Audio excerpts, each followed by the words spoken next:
Hi, I'm Andrew. And I'm Larisa, and we're here to continue to share how each of us got over the major life challenges of me going blind and Andrew becoming a paraplegic. People have told me that they're really impressed with how I coped and moved through all of this stuff. Often they say to me, "Look, Andrew, I really don't think that I could do that." So, what do you think about a statement like that, Larisa? Well, I believe we don't know what we can handle or what we can cope with until we have to.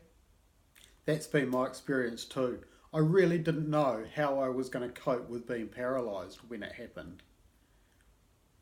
But I did recognise that I had an expert team around me to, to help me learn about what had happened and to help me cope.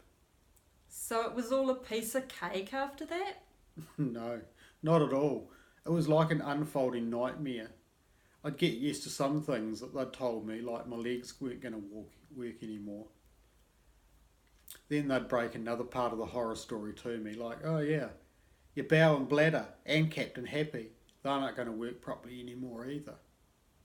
You won't be able to feel anything from the waist down, but you can still damage yourself. You just won't know it.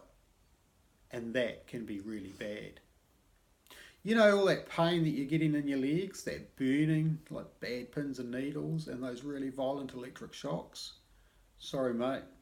That's just how it is for now. We can't do much about that. So, how do you move on from that?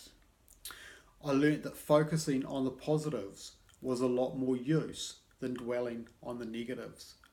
Often the positive was more like a glimmer of hope. But if I focused on that glimmer of hope, I started to see solutions and I could move forward.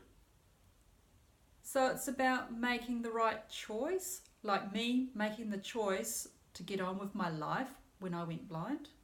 Yep, I think that's exactly it. We make choices every day.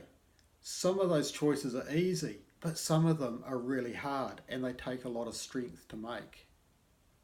The thing is, I think we all